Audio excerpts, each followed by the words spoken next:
자, 여러분 안녕하세요. 대한민국 모든 국민의 희망인 공인중개사 자격증에 대해서 우리가 이제 중개업이 뭐냐 이런 부분도 배우고요. 중개업이란 타인에 의뢰해서 일정한 보수를 받고 중개를 업으로 하는 것을 우린 중개업이라 그랬죠. 그래서 타인의 의뢰이기 때문에 매도인과 매수인, 임대인과 임차인 이런 부분에 이제 책임을 지게 된다. 즉 위임 사무를 하게 되니까 말이죠. 그렇게 해서 중개업이 뭐냐를 했고, 그 다음에 이제 공인중개사법의 네 가지의 부분을 배웠죠. 중간법적 성격을 띠고 있다. 그래서 우리가 왜 공인중개사 시험을 할 때 과목이 이제 왜 이런 과목을 시험을 봐야 되느냐 부분을 우리가 알게 됐단 말이죠. 그런 부분이 이제 중간법적 성격이다. 그래서 중간법적 성격에 따라서 공법, 그 다음 사법. 그래서 이제 이런 부분을 공부하게 된다는 거죠. 그 다음에 이제 특별법적 성격을 띠고 있다. 이런 거 공부했죠. 이제 특별법적 성격을 띠고 있다는 말은 뭐냐. 손해배상의 부분이 있더라. 그래서 우리 중개사님들이 매도인과 매수인, 임대인과 임차인 이런 위임 사무를 하기 때문에 민법 681조에 따른 선관주의 의무가 있다는 거죠. 그래서 우리가 중개사님들이 개업을 하게 되면 이제 자격증 따서 개업을 하게 되면 4대 의무를 지게 된다는 거죠. 그래서 그 선관주의 의무가 왜 발생이 되느냐. 민법에 갖고 있는 부분이다. 민법의 책임이다. 그 다음 나머지 세 가지가 공인중개사법에 의해서 책임을 지게 된다. 그래서 그 두 번째가 신의성실의 의무더라. 신의성실의 의무는 각종 자격자들이 모두 갖고 있는 거다라는 거죠. 그렇죠? 그래서 신의성실의 의무. 세 번째가 뭐였어요? 그렇죠? 세 번째가 바로 이제 개인정보 부분이죠. 비밀 유지의 의무. 고객에 대한 부분을 누가 앞에 발설해서는 안 된다라는 거죠. 넘겨서 안 된다 이런 부분. 네 번째가 가장 우리가 중개업 현장에 가면 이제 필요한 중개대상물 확인 설명 작성 교부의 의무더라는 거죠. 그래서 이제 중개대상물 확인 설명 작성 교부의 의무. 그래서 이제 4대 의무. 그거에 따라서 이제 손해배상 부분이 발생이 된다는 거죠. 그 다음 이제 세 번째가 뭐였어요? 상법의 총편을 우리는 쓰고 있다는 거죠. 그래서 무슨 얘기예요? 공인중개사는 궁극적으로는 뭐다? 그쵸? 상인이다라는 거죠. 그래서 상인이기 때문에 보수 청구권이 발생이 된다. 그 보수 청구권은 언제? 그 계약을 했을 땐 당연하지만 해지했을 때 어떻게 한 부분이냐? 지난 시간 이제 그런 부분을 했죠. 이제 이번 시간은 자격증의 특징, 시험의 특징이라든지 누가 필요하느냐 이런 부분 보자는 거죠. 자, 공인중개사 자격증의 특징이 뭐냐면요. 시험을 보면 전체 평균이 60점 이상이 넘어야 된다는 거죠. 그러니까 무슨 얘기예요? 고득점이 되는 과목도 있고 어떻게 보면 힘든 과목도 있겠죠. 그거를 총 틀어서 이제 60점 하겠다는 거죠. 그러니까 과목이 무슨 부분이 있느냐면 부동산학 개론이 있고 민법 및 민사특별법에 따른 부분에서 부동산 중개가 차지하는 부분이 있고, 그래서 이 부동산 학개론과 민법과 민사특별법은 오전 첫 시간에 이제 두 과목을 보죠. 그렇죠? 그 다음에 이제 오후에 2차 과목이라 그러죠. 우리는 오전에 보는 거를 1차, 그 다음에 2차. 그래서 1, 2차를 되면 우리는 동차라 그러죠. 동차 합격을 했다 그러는 거죠. 그럴 때 2차 시험에는 공인중개사 법령 실무 및 부동산 거래 신고에 관한 법률에 대한 부분을 볼 것이고, 그 다음에 부동산 공법 중에 부동산 중개에 관련된 규정. 그래서 뭐 국토 계획 이용에 관한 법률이라든지 부동산 개발이라든지 도시 및 주거 환경 정비법이라든지, 그래서 이런 부분들이 다 끼어 있다는 거죠. 그 다음에 2차에 부동산 공시에 관한 법령이죠. 그래서 부동산 등기법 있죠. 그 다음에 예전엔 지금 지적법이라 그랬었죠. 이 지적법이 지금 뭘로 바꿨느냐면 공간정보의 구축 및 관리 등에 관한 법률로 바뀌었단 말이죠. 그래서 부동산 관련, 그 다음에 세법이죠. 그래서 이런 시험 과목이 있는데, 그래서 내가 이제 시험 공부를 여러분들이 하게 되면 내가 어떤 과목은 고득점을 받아야 되겠다. 어떤 과목은 내가 좀 처지지만 이 처지는 과목을 대신해서 고득점 과목으로 내가 이거를 피해가야 되겠다. 무슨 얘기예요? 플러스 마이너스를 놓으면 평균이 나오잖아요. 그래서 평균 60점, 고득점의 문제가 아니다. 바로 이런 얘기죠. 그래서 과목당 대신 아까 얘기한 부동산 학계론이라든지 민사특별법 있죠. 민사특별법, 그다음에 2차 과목 2가지. 이런 부분에서 내가 1차, 2차를 동차에 합격할 것이냐, 아니면 1차만 할 것이냐, 동차에 합격할 거를 해야 돼요.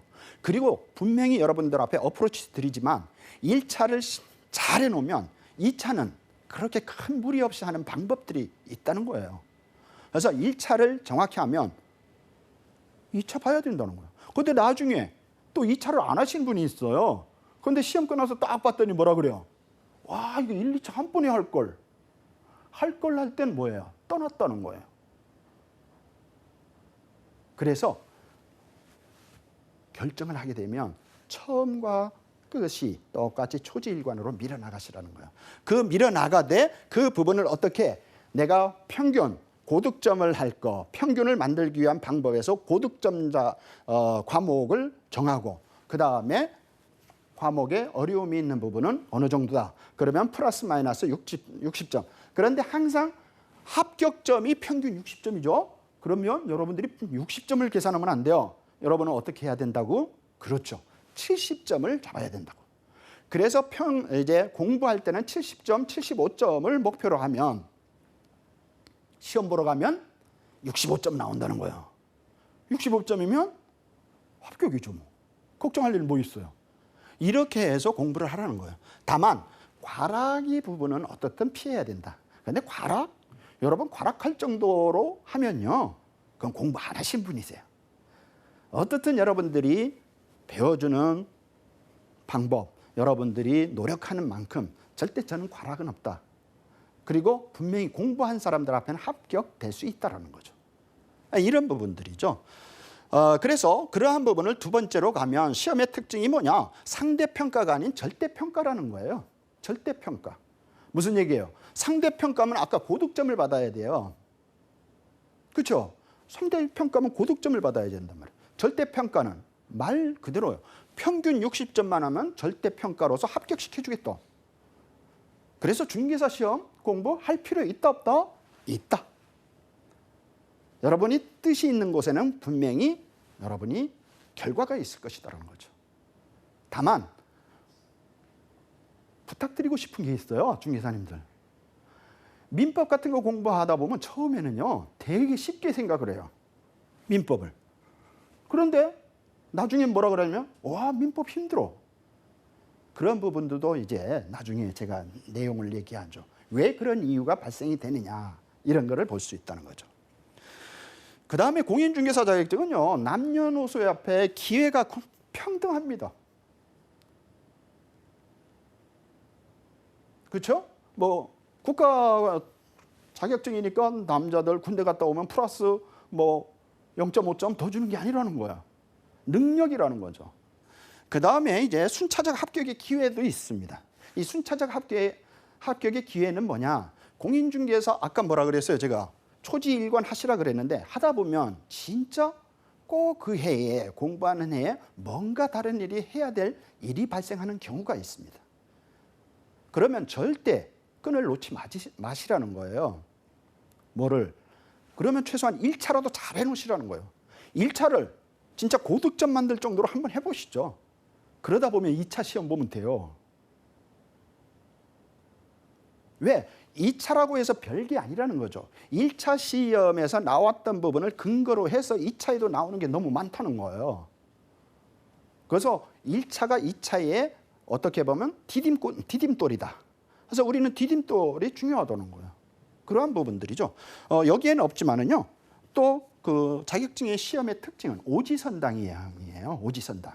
여러분 사지선당형이 좋을까요? 오지선당형이 좋을까요? 그랬더니 또 분분해요. 어떤 분은 사지가 좋대. 사지선당. 사지 4가지. 보기 문제라는 거예요. 아니면 괄로해도 단답형이 아니죠. 그 부분을 답을 써서 하죠. 그래서 공인중개사 시험은 어떻게 보면 오지선다야. 오히려 선택의 폭이 조금 더 넓어졌다. 그렇긴 하지만 또 바꿔 말하면 어떻게 돼요? 선택이 폭이 많기 때문에 어떤 분은 그래요. 아, 오히려 더 나빠. 4개면 오히려 4개 중에 하나만 잡으면 되잖아. 응? 그런데 오지선타행을 하다 보니까 무슨 얘기예요? 20%씩이라는 거예요. 사지하면 25%잖아요. 그래서 오지선다행이기 때문에 많이 하신 분은 오지선다행이 나을 수 있고요. 공부를 좀 안 하시는 분은 사지선다행이 선호할 거예요. 그래서 자격증 시험의 특징이 어떤 부분들이 있느냐, 이런 부분들을 우리가 봤습니다. 그래서 그 특징별로 여러분들이 공부하시면 되겠다라는 걸 보고요. 그 다음에 공인중개사 자격증 누가 필요할까? 이런 얘기죠.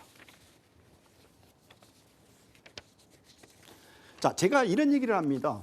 저는 협회에서 중개사 강의를 하거나 특강을 해서 우리 중개사님들이라든지, 저는 경매 쪽 강의도 하는데, 모든 특강자들이든지 수업 받는 분들 앞에 꼭 이런 얘기를 해요. 여러분, 왜 부동산 공부하시죠?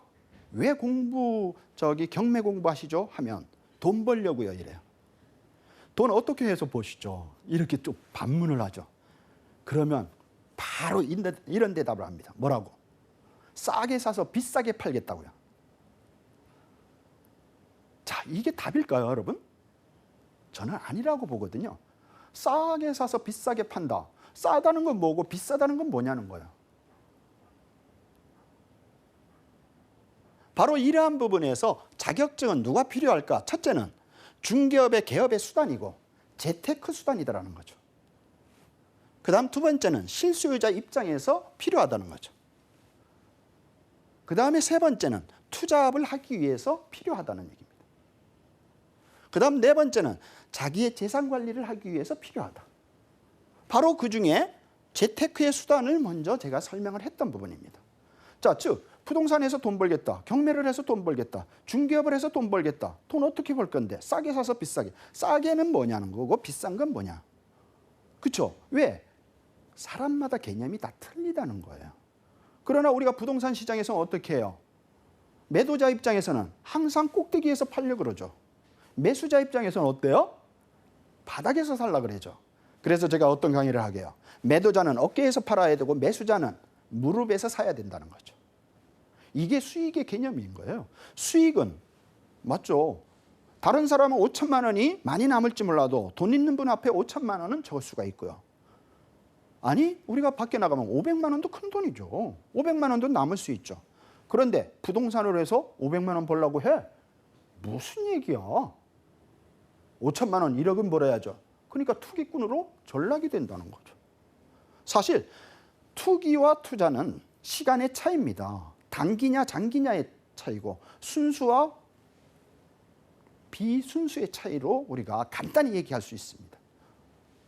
그런데 돈이 남았다, 많이 남았다가 투기는 아닙니다. 그렇죠? 오히려 계획을 세우고 어떠한 어프로치를 해서 거기에 리모델링을 하거나 어떤 계획을 해서 개발을 해서 더 많이 버는 건 그게 투자죠, 사실은. 바로 이런 부분에서 재테크의 수단으로서 공인중개사 자격증 필요하다는 거죠. 그게 바로 수익성 있는 물건을 찾겠다는 거죠. 그래서 수익성에 있는 부분을 어떻게 할 것이냐, 이런 거죠. 그래서 공인중개사 자격증을 따기 위해서 제일 먼저 필요한 사람 누구다? 중개업 개업하실 공인중개사님들이다. 개업 공인중개사가 되기 위함이다. 그래서 중개업 개업할 수단으로서 공인중개사 자격증 필요하다. 그래서 지금 11만 명 정도의 중개업 현장에 우리 중개사님들이 있다는 거. 그 다음에 재테크 수단. 돈 벌기 위함이다. 그래서 그 돈 번다는 말이 뭐냐? 조금 전문적인 용어로 수익성 있는 물건을 찾기 위함이다. 그랬다고 해서 중개업을 해서 자기 매매는 안 돼요. 중개업에서 자기 매매라는 건 뭐예요? 중개사가 자기가 그 물건을 매도자가 팔러 오면 내가 사가지고 누가 매수자가 오면 내가 그 물건을 파는 건 그걸 자기 계약이라 그래요. 이건 안 돼요. 중개사님 입장에서는 수익성 있는 물건 무슨 얘기냐? 경매를 하거나 다른 거를 했을 때 그 물건 수익 분석을 할 수 있다는 거죠. 중개업도 마찬가지죠. 아, 이거 고객이 왔을 때 이 물건을 매수하면 돈이 될 수 있습니다라는 말을 어떻게 할 것이냐. 싸다라고만 해서는 안 된다. 왜? 싼 거는 개념이 다 틀리기 때문에. 그래서 근거를 얘기해 줄 수 있다는 거죠. 그래서 수익성 있는 물건. 그 다음에 매도자와 매수자 시장에서 꼭 필요하다는 거죠. 매도자와 매수자 입장. 중개업에서도 매도자, 매수자 시장에 대해서 중개사 자격증을 가져 있으면 무슨 얘기예요? 왜 매도자, 매수자 시장이냐면 계약을 하는데 상당한 필요한 부분을 갖고 있다는 거죠. 그 다음에 공인중개사 자격증 누가 필요하냐? 업무의 다양화를 하실 분들이 필요하세요. 업무의 다양화 뭐예요? 그렇죠. 중개업 할 수 있잖아요. 그런데 이제 중개업의 부분들이 어떻게 해? 요새 중개업이 힘드니까 힘들다고 사무실에 있어서는 안 된다는 거죠. 그러니까 여러분도 향후에 하겠지만 자격증 따면 뭐를 해야 되냐? 업무의 다양화를 빨리 준비하셔야 된다는 거죠. 중개업 이외에 다른 쪽에서 돈 벌 수 있는 부분을 준비하시라는 거죠. 그런 부분이 뭐예요? 그렇죠. 중개사님 뭐 또 할 수 있다고요? 그렇죠. 매수 신청 대리인 행위를 할 수 있습니다. 그러니까 매수 신청 대리인 행위를 하기 위해서는 뭐를 배워야 돼요? 경매 부분을 배워야 되죠. 그렇잖아요. 바로 이런 거죠. 그래서 경매 공부도 하셔야 된다는 거죠. 그래서 부동산 컨설팅을 하거나 경매를 하거나 뭐 이런 쪽에 많이 해야죠. 매수 신청 대리인 교육을. 그래서 업무의 다양화, 즉 재테크 수단도 다 이런 업무의 다양화하고 연결이 돼 있다. 이렇게 볼 수 있죠. 그 다음에 실수요자 입장입니다. 실수요자 입장에서 뭐냐면 실수요자는 말이죠. 그런데 그러한 금매라든지 이런 것들을 어떻게 본인이 권리 분석하겠다는 거죠. 권리 분석 뭐예요? 부동산의 권리에 문제가 있느냐 없느냐를 확인하겠다는 거죠. 그렇죠? 그러한 부분의 권리 분석을 본인이 하고 그 다음에 물건 분석. 물건에 흠결이 있느냐 없느냐. 그래서 제가 하자라는 말 쓰지 말자 그랬죠. 그 부분들이죠. 그 다음에 금매 물건을 찾기 위한 그러면 공인중개사 자격증이 이 실수요자하고 뭔 차이점이 있는데 공인중개사 자격증을 여러분 공부하고 취득하시면 실수요자 입장에서도 나의 거래 관계를 제어할 수 있다는 거죠. 나의 부동산을 관리할 수 있다는 거죠. 사고를 예방할 수 있다는 말은 뭐예요? 바로 이게 수익성하고도 연관. 사고가 안 나면 돈을 벌 수 있다는 거죠. 여러분 부동산 거래를 하다가 만약에 이쁩니다. 문제가 발생해 보시죠. 이거야말로 참 힘들어집니다. 그러한 부분들이거든요. 그래서 실수요자 입장이다. 그 다음에 투잡이죠. 투잡. 자, 이 투잡. 우리 사회 경제가 진짜 힘듭니다. 그래서 제가 10년 전에 강의하면서 이런 얘기 했었어요. 여러분 들어보시면 야 저거 아주 옛날 얘기인데 뭐라 그랬어요. 예전에 제가 했던 얘기 지금도 기억나요. 569도, 4호정, 뭐 이태백 이런 얘기 있었죠. 이거 완전 옛날 얘기지만 현존도 한다는 거예요. 569도 무슨 얘기예요? 56세가 까지 근무를 하면 도덕이라는 얘기예요. 4호정 무슨 얘기요? 45세가 정년이라는 얘기입니다. 이태백인 또 뭐예요? 20대 태반이 백수라는 얘기죠. 우리는 그렇게 어려운 환경 속에 지금 사회 경제도 그렇고 부동산 경기도 그렇다는 얘기입니다. 그래서 이러한 부분에 따라서 어떻게 투잡이 발생한다는 거죠. 그래서 예전에는 부동산 강의를 하거나 경매 강의를 하면 즉 어떻게 강의 교육을 받으시는 분들이 지긋하신 분이 옵니다. 왜? 부동산은 어떻든 마중물이라는 게 있어야 된단 말이에요. 그렇죠? 마중물이 있어야 뭐 투자를 할 거 아니에요. 그런데 요새 최근에 강의를 해보면 어때요? 젊으신 분들이 너무 많이 오는 거예요. 그것도 대한민국에서 어떤 분들 젊으신 분 중에 뭐 SK 뭐 어떤 많죠. 이런 국내의 대기업 출신자들이 벌써 공부를 하고 있다는 겁니다.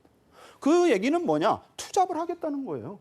나의 지위가, 나의 직업이 forever가 아니라는 거죠. 위험 부담이 있다는 거죠. 그리고 빨리 돈 벌어야 되겠다는 개념을 이제 마중물 시대가 아니라 진정한 실력의 문제. 이런 부분이죠. 그거를 어떻게? 자격증을 따면서 같이 공부했더니 와, 이거 괜찮더라는 얘기죠. 그래서 부동산 중개사 자격증은 꼭 중개업을 하는 부분만이 아니라는 거죠. 부동산에 대해서 공부를 할 수 있다는 거죠. 거기에다가 자격증까지 우리가 취득하게 되면 이건 금상첨화죠. 그렇잖아요. 바로 이런 부분들이죠. 그래서 이런 패러다임의 변화가 오더라는 거예요. 사회적인 패러다임의 변화가 오더라. 왜? 이거는 실질적으로 생기더라는 거죠. 그 다음에 불안정한 고용 환경이 발생이 된다. 그래서 아까 왜 젊은 친구들이 마중물 없이도 왜 그러한 부분이 발생이 되더라는 거죠. 선제적 선택을 하더라는 거죠. 이러한 부분들. 그래서 제가 이제 중개사협회에서 강의를 해보면 진짜 중개사님들, 제가 이제 여러분들이 이 방송을 봐서 혹시 방송을 보시는 분들 중에 젊으신 분들은 아 그래 한번 해봐야지 했는데 지긋하신 분들은 이런 생각도 할 거예요. 야, 내가 이 시기에 또 해? 근데요, 저는 강의를 해보면 70대까지 만나봤어요. 70대 합격자들 교육 옵니다. 대단하시죠? 저 깜짝 놀라죠. 저는 대단히 마음속으로 환영을 합니다. 야, 70대에 다시 도전한다? 근데 이분들이 직업이 없던 분들이 아니거든요. 어떤 분? 사회적으로 진짜 말 그대로 저명하신 분도 있고요. 전 뭐 저명하신 분들 많이 만나봤죠. 특히 글로벌 회사에, 그것도 대한민국의 회사가 아닙니다. 세계 유수의 글로벌 회사에 다니던 회장님 출신도 있습니다. 그분은 심지어는 해외 대학에서 부동산 석사까지를 받았습니다. 그런데 지금에 와서 자격증을 따는 거예요. 아니 그래서 제가 몇 번의 미팅을 했죠. 아니 중개사 자격증을 왜 따시는데요? 처음은 뭐 나이로만 얘기를 했죠. 그래서 만나다가 몇 번 미팅 중에 상당한 능력자라는 걸 봤죠. 저는 그 부분은 바꿔 말하면 중개업 시장에 이런 분들이 돌아온다는 건 대단하다고 봅니다. 또 이런 분만이 아닙니다. 학력들도 대단합니다. 그래서 우리 중개업 시장의 발전의 부분들이 저는 있어야 된다. 이런 부분이죠. 바로 그게 국민의 부동산을 우리는 보호할 수 있고 국가 경제에 이바지하는 그런 진정한 부동산 전문가가 되는 우리의 목표 중에 하나일 수도 있죠. 그래서 이러한 투자비의 부분들이 생긴다는 거죠. 그리고 이제 자기재산 관리라는 거죠. 우리 이 자기재산 관리는 뭐냐면요. 우리가 일생 일대를 살아가면서 아마 여러분 계약서 몇 번 써본지 생각해 보세요. 아마 제가 생각하기는 자기재산의 관리는 이런 얘기입니다. 일생 우리가 라이프 사이클을 계산해 본다면 일생을 살아가면서 부동산 계약서를 한 번도 안 써보신 분은 없을 거예요. 그 한 번이라는 말은 아니고요. 무슨 얘기예요? 많은 계약서를 써봤다는 거죠. 뭐 전세 계약, 월세 계약, 매매 계약, 그렇죠? 뭐 한 단계 한 단계 올라가는 거 아니에요? 그러면 그 계약서 쓸 때마다 어떻게 돼요? 와, 요새 부동산 누가 사기를 쳤다더라, 뭐 사고가 났다더라, 입주를 못하게 됐다더라, 아니 임대를 줬더니 월세를 안 준다더라, 저거는 또 어떻게 내보내야 되는데 여러 가지의 문제가 있다는 거예요. 자, 그 문제의 간단한 해결은 공인중개사 자격증을 따면서 공부했으면 해결 가능하다는 얘기입니다. 왜? 중개사 자격증 공부가요, 학문이 진짜 많아요. 그러니까 우리 중개사님들, 저는 자격증 따면 여러분 최고라고 하고 싶습니다. 어마어마한 방대한 자료입니다, 사실은. 자료라기보다는 방대한 내용이라는 거죠. 그런 부분에 대해서 자기 관리하기를 위해서. 지금 무슨 얘기예요? 아까도 말했지만 평생 계약서 작성 한두 번 하겠느냐는 거예요. 그 계약서 작성이 원만하게 되고 원만하게 해결이 됐을 때만 안전하다는 겁니다. 그게 결론적으로 여기에 재테크가 되고 실수요자 입장이 되고 똑같은 내용 같지만 사실은 자기 재산 관리입니다. 그리고 거래의 안전성을 확보할 수 있다. 즉 우리가 임대차 계약을 하는데 임차인이 월세를 안 내면 어떨 것이냐, 아니면 2년의 계약을 하는데 2년이 지나서는 어떻게 할 것이냐. 그런데 우린 보통 어떻게 해요? 옛날 민법 생각해서 민법 쪽에서만 주인 행세를 하려고 그런다는 거예요. 그게 되겠느냐는 거예요. 말이 안 되죠. 그러니까 그러한 내용들을 다 자격증을 따면서 공부할 수 있다는 거죠. 그래서 자격증, 공인중개사 자격증이 대단한 부동산 쪽에서는 대단한 자격증이라고 저는 생각을 합니다. 그래서 거래의 안전성, 그 다음에 부동산 관리, 당연한 얘기죠. 부동산 뭐 매매계약, 임대, 요새 임대 사업자까지 많잖아요. 그러한 부분들이 다 이런 자격증의 문제, 그 자격증의 내용에서 담겨 있다는 거죠. 다음에는 이제 30회 응시자의 유형별 합격자의 부분을 보자는 거죠. 동차 합격자인 일반 응시자 유형의 합격률은 좀 저조하다고 보지만 1차 시험 면제자들의 합격률은 높지만 시간적 부담이 더 많다는 거죠. 그리고 1차 시험 면제자인 경우에 불합격한 경우에는 다시 1차부터 공부를 해야 되는 부담. 아까 제가 설명한 내용이에요. 그래서 이런 부분을 우리가 잘 봐야 된다는 겁니다. 그래서 이런 부분에서 잘 봐야 된다는 건 뭐냐? 제가 항상 여러분 앞에 권하는, 여러분 시청하시는 여러분 앞에 그래, 중개사 공부는 말이야 1, 2차 동차에 합격하기 위해서 공부를 해야 되겠더라고.